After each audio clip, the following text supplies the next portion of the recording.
Good morning and welcome to Fox 29's News Now on this dreary Tuesday morning. We're going to get started with the latest out of Washington, where a military officer at the National Security Council twice raised concerns over the Trump administration's push to have Ukraine investigate Democrats and Joe Biden. According to testimony, that official is expected to deliver Tuesday in the House impeachment inquiry. Fox's Doug Luzader has the story this morning from Washington. Now, a White House official is set to testify today in the impeachment inquiry, and he could provide Democrats with more ammunition against the president. Again, this is going back to the phone call. And it comes as Democratic leaders reverse course, planning a full House vote on the investigation. That vote's going to go, what, Thursday?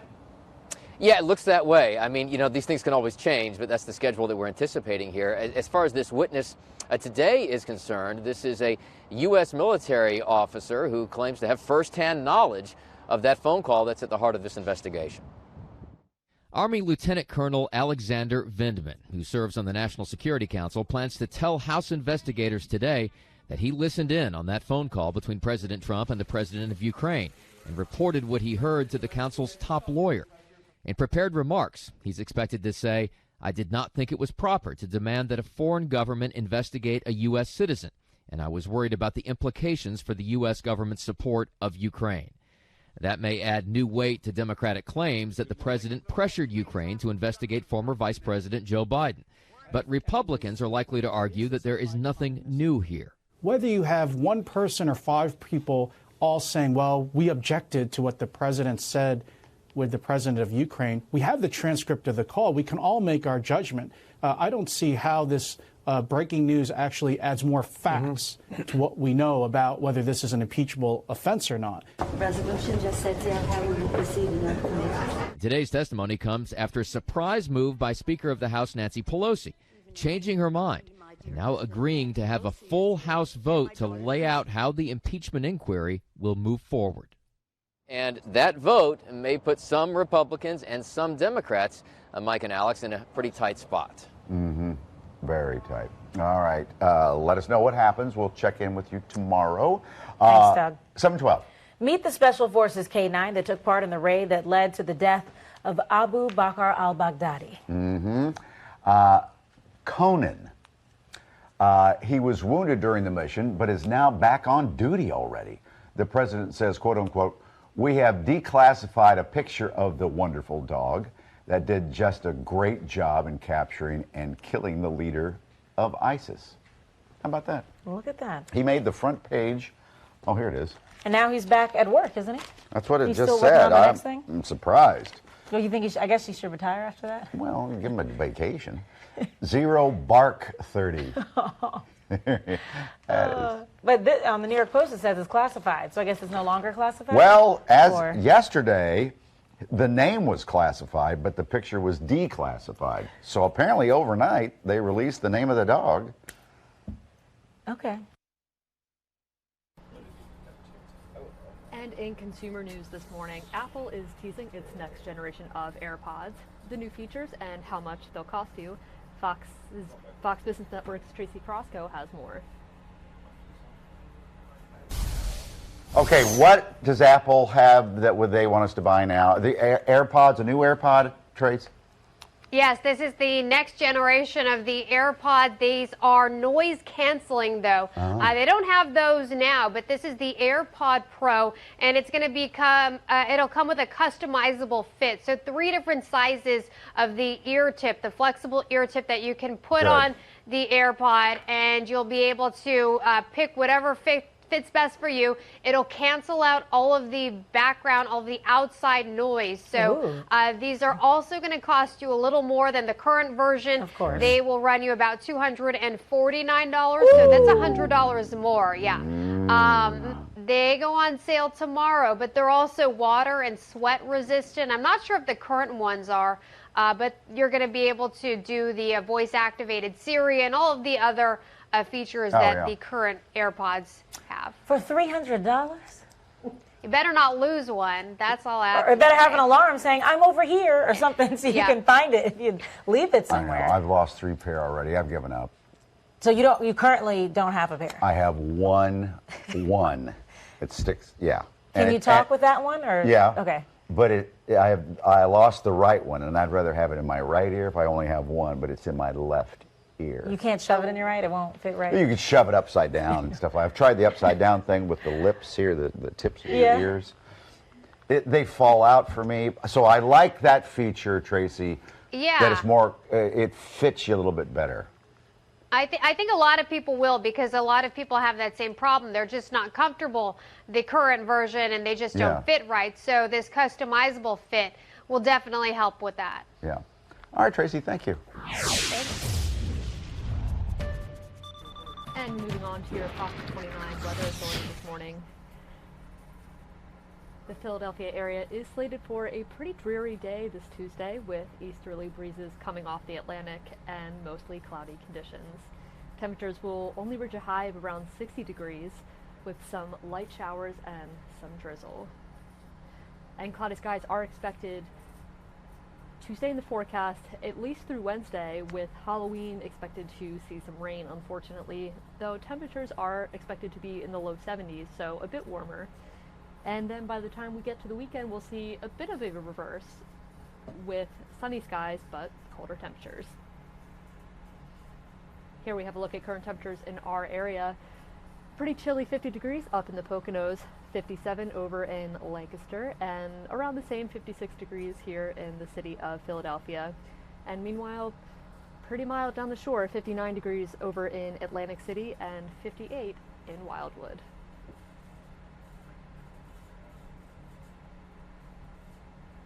And looking ahead to our 7-day forecast, again, it's going to be a pretty gloomy day in Philly this Tuesday, with mostly cloudy skies and temperatures in the 60s. And we'll have some spooky showers for us on Thursday for Halloween, ahead of a relatively dry and sunny weekend. And don't forget to download the latest version of the Fox 29 Weather Authority app to have the latest forecast.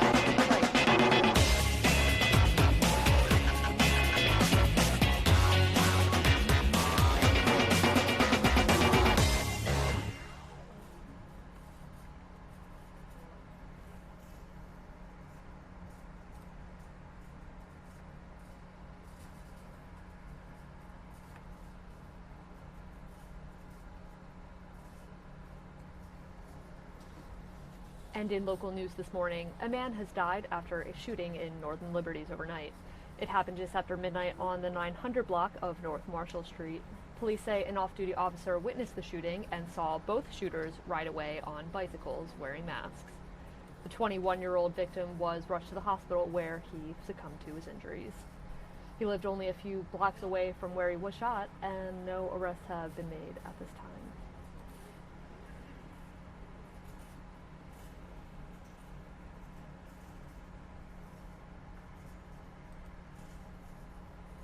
Also in local news this morning, if you're a parent, you may want to double check your child's Halloween candy before they eat it.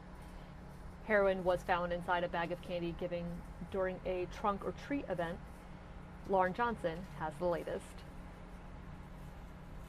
I know that's the big question. How did this happen? But now with Halloween 2 days away, authorities here in Cape May County are asking people to be very vigilant after what happened here at an event held at the Shore Family Success Center on Friday. One family who attended this free family-friendly event said they went home to discover a really unusual package in the kids' bag of candy. And after further testing, the prosecutor's office did confirm to us that substance was tested positive as heroin. Now the warning strong for parents. Be careful, be cautious, as this family was, checking all candy before kids start to dig in. And while this incident seems to be isolated, parents are still a little on edge by news of this. Well, it's a good thing that the parents went through the bags, because you never know what's going to be in there. So take that time to sit down with your kids, go through, see what the candy is, what's not in there, what's good for them, what's not good for them, and take it away. Now, as a result of this situation, and simply out of an abundance of caution, a strong suggestion for parents: don't let the kids eat any of the candy until you get back home. You're able to sort of spread it out and really inspect it. Always be cautious of anything that's strange looking or unfamiliar packaging, and baggies that don't look legit. And if you do come in contact with anything, you might think to just toss it out and throw it away so the kids don't eat it. But police say hang on to it, call them, your local police department, let them know what you found, maybe take it over there so they can inspect it and try to find out where this comes from.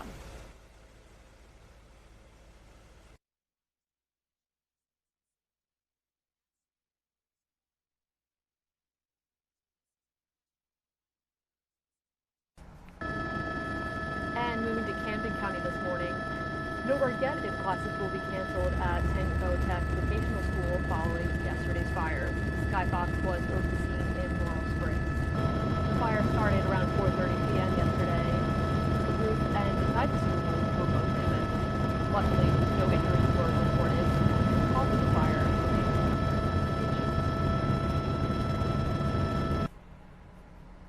And in Montgomery County, a father and his sons are being called heroes for saving their neighbors during an attempted home invasion. It happened in Upper Providence Township on Sunday night. Police say a man suffering from mental illness jumped from a car and found his way into the neighborhood. He then apparently went on a rampage, splattering paint on a car and trying to break into a home with a steel bar. The family that lives inside that home was eating dinner at the time and were pretty terrified. What are you thinking when you're on the other side of the door? I'm thinking, I hope these cops get here before this guy gets in, because I don't know what he was going to do if he got in the house. That is the homeowner, Steve Nave. He barricaded his wife, 2 daughters, and granddaughter inside and called 911. His wife called their longtime next-door neighbor, Ray Emmerich, and his 2 sons. Ray just so happens to be a veteran officer with the Norristown Police Department, and his sons want to follow in their dad's footsteps. Why not just stay inside? Well, that's because, they're good people. I'm not going to let anything happen to them. They've always been there. They've always been there for us, so why not be there for them? Ray and his sons were armed with guns when they confronted the man who peacefully gave up. Ray handcuffed him until police arrived, and that suspect is now in custody and undergoing a psych evaluation. And his neighbors, meanwhile, are beyond grateful.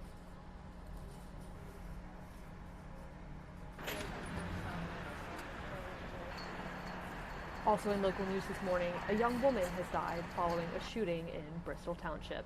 It happened just after 11 Sunday night in an alleyway behind the 2400 block of Bloomsdale Road. The victim's grandfather says 22-year-old Cache Conover left their home, saying she would be right back. Moments later, neighbors heard multiple gunshots and loud screams. Cache unfortunately died at the scene, and her mother, who did not want to be shown on camera, is heartbroken and is begging the community to come forward to find her daughter's killer.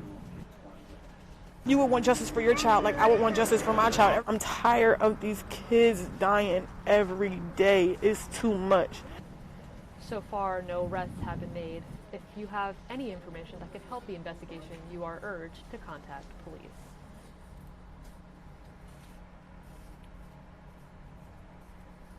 And a major bust in Berks County yesterday. Prosecutors say they know who's behind a string of violence in Reading. They say it's the work of the Trinidad drug trafficking gang, named after their alleged leader. Jesus Feliciano Trinidad and 9 others were indicted Monday for what they say were 6 homicides in as many weeks. As alleged, these crimes are not only heinous standing on their own, but they disproportionately affected a single community over a short period of time. Reading residents are relieved the suspects are off the street, but they say they're afraid new gangs may have already taken their place.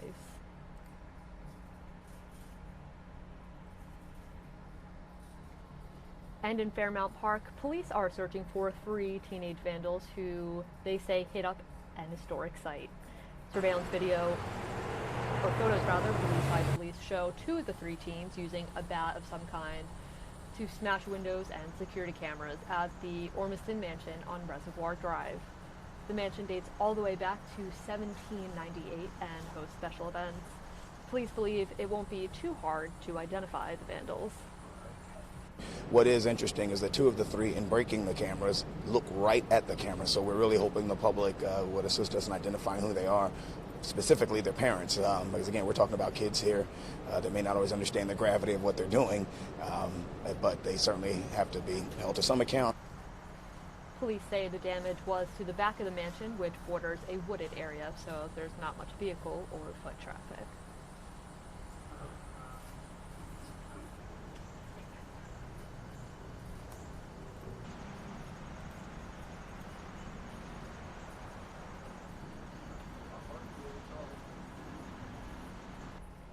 And we are going to take you over now to Washington, where the Senate is holding a hearing on the Boeing 737 MAX plane behind hundreds of deaths following 2 airplane crashes. Stay with us.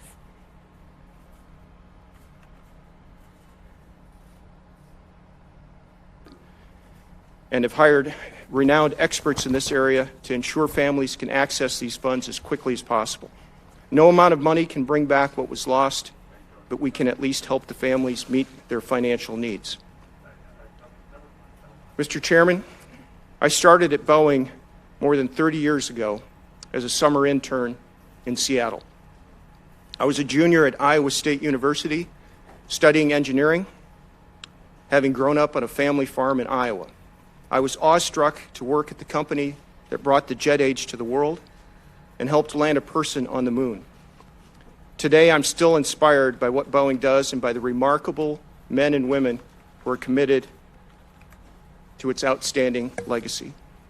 But these heartbreaking accidents and the memories of the 346 lives lost are now part of that legacy. It is our solemn duty to learn from them, and we will. Recently, there's been much criticism of Boeing and our culture. We understand and deserve this scrutiny. But I know the people of Boeing. They are more than 150,000 of the most dedicated, honest, hardworking men and women in the world. And their commitment to safety, quality, and integrity is unparalleled and resolute. We will stay true to those values because we know our work demands the utmost excellence. Mr. Chairman. Thank you very much, Mr. Mullenberg. During my opening statement, I mentioned an instant message conversation and then a series of emails. The instant message conversation was between the 737 MAX chief technical pilot and a colleague. And it expresses concerns about the operation of the MCAS. Boeing knew about this instant message for months, but failed to share it with the FAA until recently. With regard to the emails, again, Mr. Faulkner, the former MAX chief technical pilot, calls for removing any mention of the MCAS flight control system from the flight crew operating manual. He talks about Jedi mind tricking of regulators with at least one person who works for the FAA. So with regard to the instant message conversation, when were you made aware of the existence of the November 2016 messages? Yeah. Mr. Chairman, so I recall I was made aware of that message earlier this year. It was discovered as part of a document gathering process in response to a government investigation. So it was after the crashes. You were made aware of it this year? Sir, as I recall, I believe it was prior to the second crash earlier this year. Was it your decision to wait months before disclosing this to the FAA?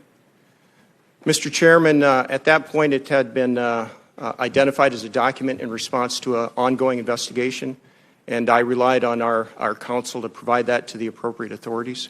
Okay, well, what did the counsel tell you? Did he say, I'm going to supply it to the Justice Department, or did he say, I'm going to get it to appropriate authorities? And Mr. Chairman, I don't recall having a specific conversation about which authorities. Just, again, as part of this investigative process, our intent to cooperate fully with the request and to provide that to the appropriate authorities. And I think over this time period this year, we provided on the order of 500,000 pages of documents in support of various requests. Well, do you agree that this should have been provided to the FAA in retrospect? Yeah. Senator, as I became familiar with the details of the document over the last few weeks, As I expressed our disappointment and concern with how this came to the FAA, I think you heard the same from Administrator Dixon. I called him and apologized for how this had come through the process. Again, I was involved in the document production process, but it counted on our team to make sure all the right authorities were notified. Okay, so we should look to the team then. Can you assure the committee that Boeing has now turned over all such safety-related communications to the FAA related to the 737 MAX? Senator, our team continues to cooperate with all requests for documentation. I'm sure that additional documents will be provided over time as they're discovered, as would be normal to the process. But we will cooperate fully with the requests. It seems to me that a request shouldn't have to have been made with regard to that IM conversation, sir. Let me ask you, when did you become aware of the emails that I referred to in the second part of my question about Jedi mind-tricking regulators? Senator, again, just recently I've been informed of the details of those emails and the instant message that Can you give us an idea of how recently? Over the last couple of weeks when it became public news. Okay, and you did not know about it until then? Sir, I don't recall being briefed on the details of those documents any time prior to that. Can you see that this raises much concern about the level of coziness between Boeing personnel and FAA regulators? And Mr. Chairman, I understand the concern there, again, we're doing our best to lean forward and provide information as part of this process. I can tell you that the comments, the values, the approaches that are described in those emails are counter to our values. That in no way would meet any expectation I would have for our team or our employees. So I understand the concern, share the concern, and just want to convey it's not consistent with our values as a company at all. And this series of emails has only in the last few weeks come to your attention. Is that right, sir? As Senator, as I said, I was aware of the documents that were being produced as part of an investigation. That's what I recall from earlier this year. I don't recall getting briefed on details of these documents. Those details are things that I learned of over the last few weeks. Senator Cantwell. Thank you, Mr. Chairman. And if you could help, I have a lot to go through, so we're going to try to move quickly through it. Was Boeing aware of the defects in the MCAS system, which it failed to disclose to the FAA at the time the aircraft was in development and certification? Senator, as you know, the MCAS development occurred over a lengthy time period, about a 6-year development program of the MAX. We have learned from both accidents, and we've identified changes that need to be made to MCAS. We did, during the development process, follow our certification standards and long-standing industry standards behind the MCAS design. But clearly, we've learned, and there are things we need to improve on MCAS. Are you saying? Answer the question, Mr. Mullenberg. Senator, could I ask you to? Was Boeing aware of defects in the MCAS system, which it failed to disclose to the FAA at the time the aircraft was in development and certification? Senator, I just have to question, I'll say the premise of the question. So we, as part of our development process, we do identify hazards and failure modes. And they were disclosed? That was part of the failure mode analysis that we shared as part of the certification process during that time period. So you think everything that you were aware of was disclosed to the FAA as it relates to defects in the MCAS system? Well, Senator, as we get to defects, things we need to fix, we've identified 3 areas that we talked about needing to address. One was the single sensor feed. That was a piece of the architecture that was shared with the FAA. The fact that the system would operate more than once during a flight, that was also part of the design description. And the control authority of the system at various parts of the flight envelope. Do you know what Mr. Faulkner is referring to when he says unknowingly lied to the FAA or Jedi mind tricking? Senator, I'm not sure what he meant by that. We haven't been able to talk to him. He doesn't work for Boeing anymore. We've been trying to contact Here's my him. concern, Yeah. that if you don't know what he meant, then you also don't know what wasn't disclosed. Yeah. And so we don't know if there are things in the MCAS system that were defects that he or someone else knew about that weren't disclosed. So I hear what you're saying, that there's a lot to discover in a process, but I'd like to go over some of the very specifics about what was tested. And did Boeing test the consequences of the MCAS reliance on a single AOA sensor? Did it test that? Yeah, Senator, we tested a broad array of different aspects of the MCAS system, a set of failure modes. We did thorough flight testing. I know, John, if you want to comment on the details there. Yeah, Senator, the 737NG is one of the safest airplanes that's flown service. Look, we're trying to understand what got tested. So did you test the reliability of the AOA sensors in general? Did you test the reliability on a single sensor? Did you consult with the pilots on the lack of guidance on MCAS and the flight manuals? Did you test the AOA sensor's degree alert to ensure reliability? Did you test the human factor response? These are all things from the Lion Air report, and my guess is you didn't test those, and that's at the heart of this. But if you did, and you have data on that, and it was provided to the FAA, that's what we want to see. So, Senator, we did test the MCAS uncommanded inputs to the stabilizer system due to whatever causes was driving it, not specifically due to an AOA sensor. We assessed that hazard level.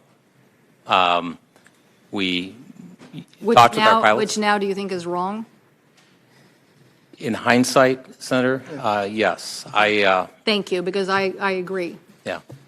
Senator, if I could just add a point to that, because as John pointed out, we relied on these longstanding industry standards as part of our evaluation of response time behind MCAS, and that is one of the areas that here's the thing we found shortfall. Here's the thing I'm very confused about, which is just this larger issue. And look, we want to get this right because we do want to go forward, and we know there is going to be automation in many aspects of our lives.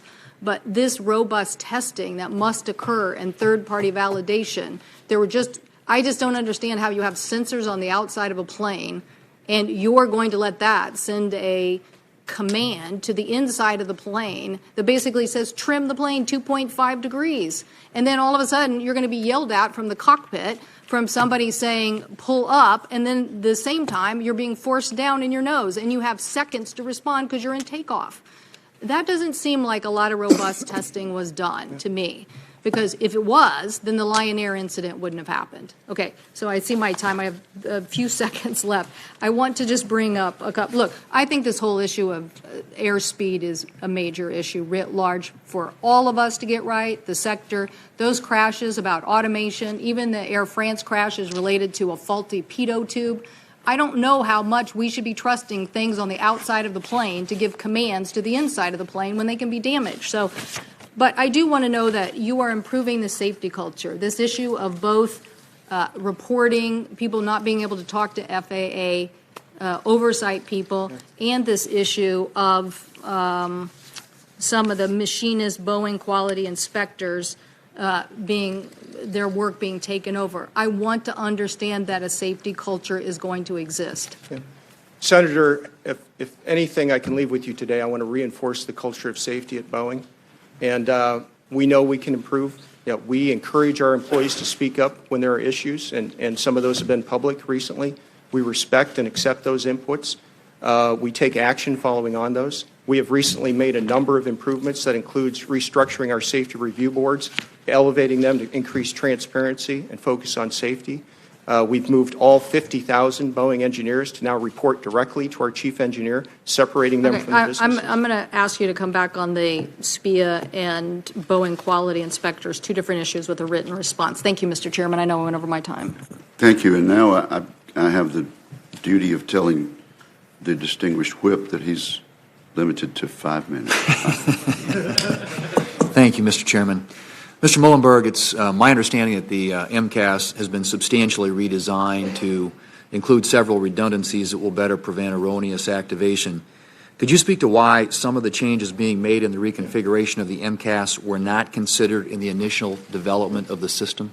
Yes, Senator, I think you raise a very important point. And as John began to allude to earlier, the original concept for the MCAS design was an extension of what we call the speed trim system on the 737NG, the previous version of the 737. That is a single sensor system that's been proven safe in flight, more than 200 million flight hours. So one of our safety principles is to minimize change from model to model. That is a good standard safety process. That was the concept behind the original MCAS design. Now, what we've learned from both accidents is that we made some mistakes. There are some things we can improve. One of them is this idea of going to a dual sensor feed instead of single, as well as limiting MCAS to a single action or activation during a flight. Those are improvements that we've identified. We take responsibility for that. We feel responsible for our airplanes, and we know that there are some fixes that we need to make. We own that, and we are implementing those fixes going forward. As we discuss possible improvements to the certification of aircraft, it would be helpful for you to explain how safety is supposed to be integrated into the certification process from the initial conception of the aircraft all the way to flying at 30,000 feet, filled with passengers. Since these crashes, we've heard concerns about whether Boeing's relationship with the FAA is too cozy. And we want a certification process that is efficient and that promotes U.S. competitiveness, but one that always prioritizes safety. So what would you say to address the concerns that have been raised about regulatory capture? Senator, I agree with the focus in that area. I would say that over the last couple of decades, the improvements that have been made in aviation safety are because of strong government oversight. That includes the work of this committee. It includes the oversight of the FAA. The delegated authority process, as it's structured, we do think has contributed to safety of the industry. I mentioned in my comments that there's about a 95% improvement in safety over the last 2 decades. Some of that, I believe, is associated with the delegated authority. But we have to get the balance right. And I think it's very important that we have strong government oversight, strong FAA oversight, but we also tap the technical depth that our industry teams can bring to the table. That's the concept. But if we need to rebalance it, I fully support evaluating that concept, looking at the details, and making sure we've got the balance. Could you briefly explain, very briefly if you could, how Boeing and the FAA work together to certify aircraft? Yeah, Senator, I could, but I think Mr. Hamilton here is a deeper expert on that. If I could ask him to take that question. Certainly. Senator, the FAA is actually in control of the certification process the whole time. So let me just kind of walk you through the process very quickly. It starts off by identifying the requirements to certify the airplane. That is the sole authority of the FAA. It establishes the certification basis of the airplane. The second step is identifying the methods of compliance to those requirements. So this is how you're going to show that your airplane design actually meets those requirements. Again, the FAA is the sole authority on that. That's their action.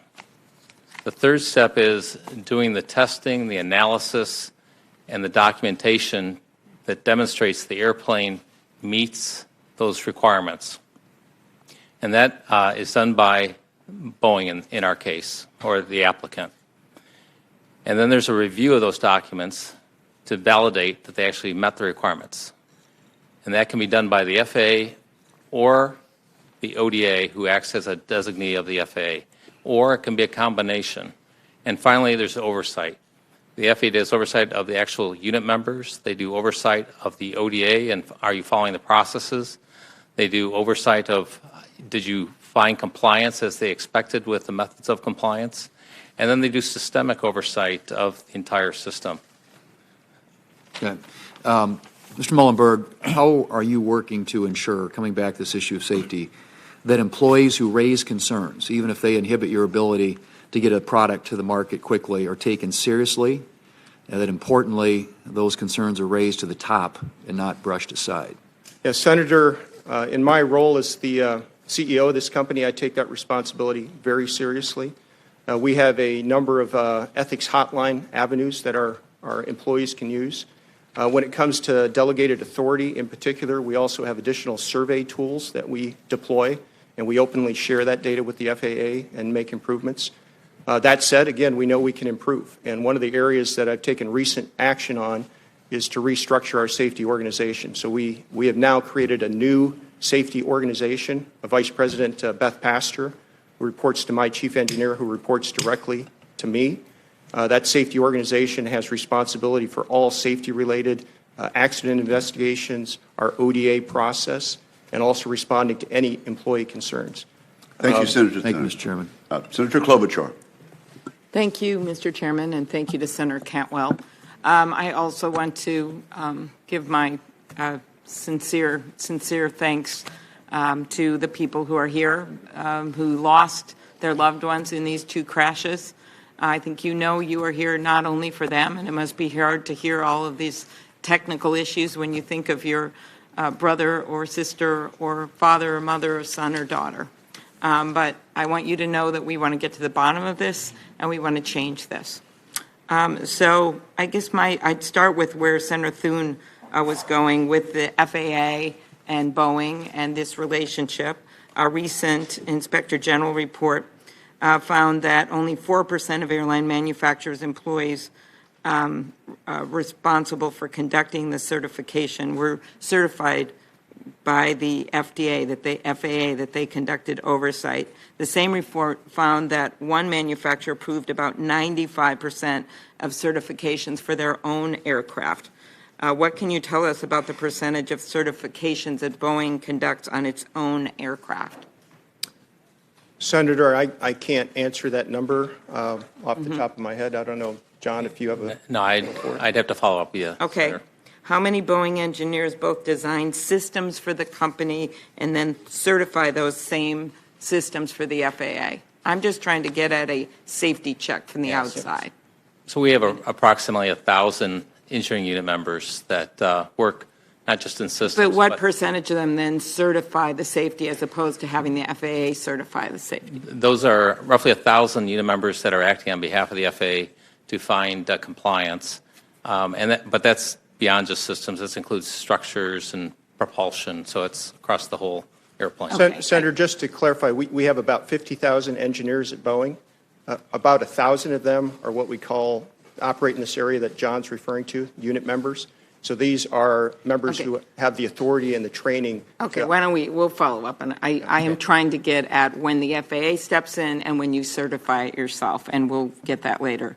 2 months after Mr. Faulkner sent these messages expressing safety concerns, he asked the FAA to remove mention of the MCAS automated flight control feature from the 737 MAX pilot's flight manual and training course, a change that the FAA approved in 2017. Notably, Indonesia's National Transportation Safety Committee report on the Lion Air crash confirms that the pilot's lack of knowledge of MCAS was one of the key reasons for the plane crash. How frequently are new automated systems left out of the manual and training that you give to pilots?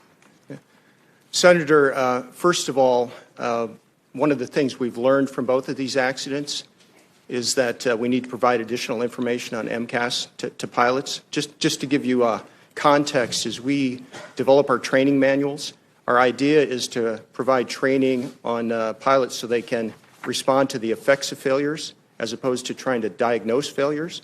And that's a very important distinction. And so more information in the training manuals is not necessarily safer, but as we understand from both of these accidents, we need to provide more information on MCAS to enhance safety. But we do try to include information in the training manuals but that do you focuses think it's on acceptable to have pilots flying planes without knowing about these key automated flight systems? Senator, again, our approach is to train pilots on the effects of a failure mode. So in this case, the MCAS automation system, when it fails in what we call a runaway stabilizer, uncommanded movement of the horizontal tail.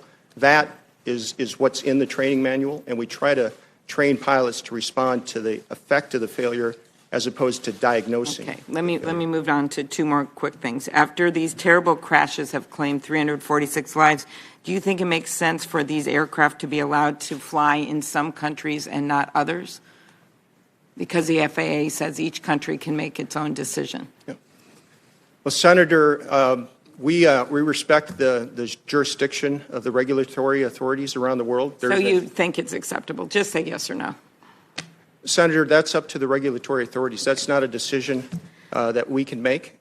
We respect the authority of the regulators. Okay, you're saying the same thing again, so I'm going to go with a yes.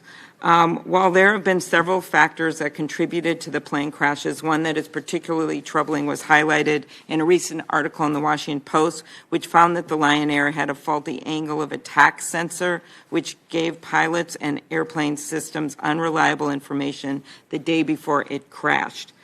Do you think that's a problem, and what steps can be taken to change that? Senator, in the case of the angle of attack disagree alert, we got the implementation wrong. I mentioned in my comments up front that we made some mistakes. We made a mistake on that implementation. Once we discovered it, our engineering teams quickly convened a safety review board. They confirmed that it wasn't an operational safety issue, and the FAA subsequently concurred with that. But nonetheless, we got the implementation wrong, and we've addressed the faults in the process. We have fixed that, and the angle of attack disagree alert will be standard implementation on all MAXs going forward. Thank you, Senator Klobuchar. Senator Fisher. Thank you, Mr. Chairman. I, too, would like to recognize and offer my sympathies to the people that are here today and the people who are at home who have lost loved ones in these crashes. I hope that we can get answers at this hearing and also in the future so that these issues, these mistakes will not happen again and cause future loss of life. Mr. Muhlenberg, the Joint Authorities Technical Review notes that Boeing made several other changes to the 737 MAX that differ from the earlier models, such as structural changes that would accommodate the new engines that were planned on the plane and other advanced technologies. Senator Thune touched on this with the delegated authority. Was Boeing delegated authority over the certification of those changes as well? Senator, I can't answer that question completely because, as you pointed out, there were a number of changes. Again, those are done and evaluated jointly with the FAA. I know, John, if you want to comment on any specifics there. There's approximately 92 certification plans associated with the MAX, which encompass all the different changes to the airplane. The FAA reviewed approximately 8 of those initially.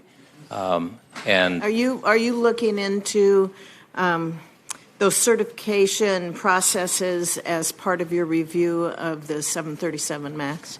Senator, yes, we are. I asked my board to set up an independent review committee headed by Admiral Giambastiani about 5 months ago. And that committee did its work, provided inputs that we're acting on.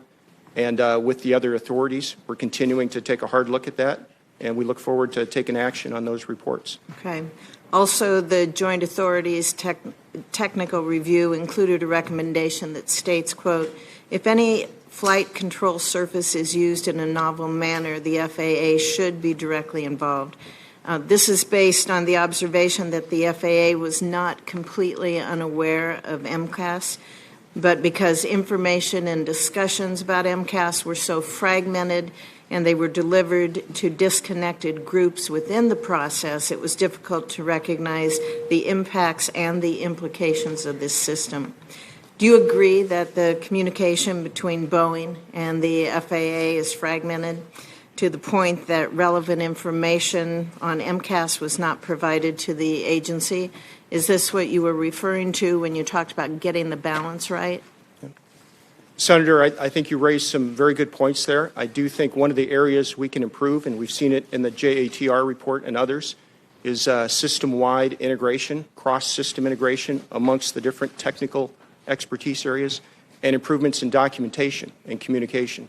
And again, we found some areas there where we could have, should have done better. Do you think those steps will improve your communication with the FAA? Senator, I do. Do you think the FAA has a responsibility to also change its process to improve communication? Senator, I believe the FAA does, but I wouldn't say that's only the FAA's responsibility. We at Boeing need to make some improvements in communication, and we own that, and we're committed to doing that. The Boeing 737 airplanes are based on a type certificate. That was originally provided in 1967, I believe, and it has been amended to address the different 737 models since then. That technical review notes that, quote, some elements of the design and certification remain rooted in the original 1967 certification of the Boeing 737-100. Does Boeing or the FAA review the elements of the 737 that are based in the 1967 certification for continued safety when new models of the airplane are produced? Senator, if I could ask John to field that question. Senator, as you know, there's a single type certificate for the 737, but as the design has evolved with each new generation of airplanes, the safety standards on which the airplane is designed to have also evolved. Yes, there are some amendments that the design might reference back to an earlier amendment level, but those are likely changes that have not changed in the family of airplanes since the original design. An example might be some of the structural elements. However, we have stepped up in many areas voluntarily to later amendment levels to demonstrate that it still meets the latest standards in compliance. Thank you, Senator Fisher. Senator Blumenthal. Thank you, Mr. Chairman, and thank you to both our witnesses for being here today, and thank you, most important, to the relatives who have lost loved ones. If you could please stand so we could thank you all. Thank you for being here. If you could just stand. Thank you. And go ahead up and hold up the photographs that you brought. You've been very kind to. I was going to ask that you hold up those photographs because I understand that for security purposes you can't during the hearing, but just for this short period of time. Mr. Muhlenberg. So thank you. And if the timekeeper could start Senator Blumenthal's time over. Thank you very much to the family members. Senator Blumenthal. Thank you very much, Mr. Chairman. Mr. Muhlenberg, as I watched those loved ones stand, and frankly, as I reviewed this file over the past week or so again, and as I sit here today, my anger has only grown. These loved ones lost lives because of an accident that was not only preventable, as the chairman said at the very start, but was the result of a pattern of deliberate concealment. Boeing came to my office shortly after these crashes and said they were the result of pilot error. Those pilots never had a chance. These loved ones never had a chance. They were in flying coffins as a result of Boeing deciding that it was going to conceal MCAS from the pilots. And the best evidence is this message from Mark Faulkner saying, in effect, we're going to conceal MCAS, delete it from the manual used in training. When did you become aware of the fact that MCAS was not going to be included in the flying manual? Senator, first, if I could express my my deep sympathies for the You've family. done that, and my time is limited. I apologize for interrupting you, but I want to know specifically when you became aware of this effort. Senator, I can't reference that email. I'm not asking you about the email. You've been asked about the email already. I'm asking you about Boeing policy as reflected in this email, its chief test pilot deciding he was going to mislead pilots who were then going to take passengers into the air, these loved ones, and turn those planes into flying coffins. Senator, I'm not sure what Mr. Faulkner meant by that email. I can tell you that certification and training materials are not determined by one individual. Well, in fact, let me just interrupt you again. In the over 1,600-page original flight manual of Boeing 737 MAX, the aircraft's new MCAS computer system was mentioned only once in 1,600 pages in the glossary of abbreviated terms.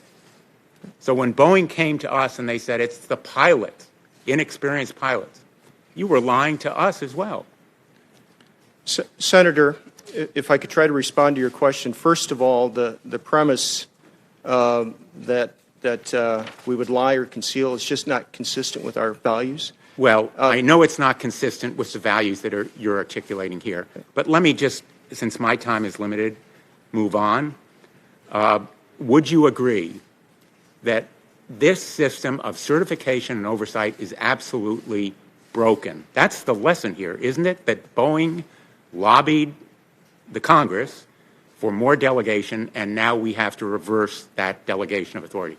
Would you support those legislative efforts? Senator, again, I support taking a hard look at the delegated authority I'm not process. asking you for a hard look. I'm asking you for a commitment here because you have the opportunity to make things right. Senator, I'm not familiar with particular legislation, but I am committed to working and supporting. Boeing asked for the legislation that exists right now. Will you commit to supporting reform efforts such as many of us on this committee have advocated? Senator, we'll commit to participating in those reform efforts and providing our inputs. Well, I agree that your input would be valuable. I'm looking for input in support of reform that will stop outsourcing by the FAA. And I might just add, the FAA has been really disappointing in its disclosure to us. This is an example of the kind of disclosure the FAA has given us, total redaction. I've asked for full disclosure of documents. The FAA has failed to provide them. I've asked for the FAA to return my phone calls. It's failed to do so. And I think the FAA is part of this problem as well. And it is the result, at the end of the day, of Boeing rushing this process. I'm using the chairman's term, putting profits over safety, rushing the certification process with you in charge of that certification and prioritizing speed and cost over safety. And my time has expired, but the folks who really deserve time here are the people who lost loved ones. And thank you, hoping Senator we'll have a second Blumenthal. round. Let's do this.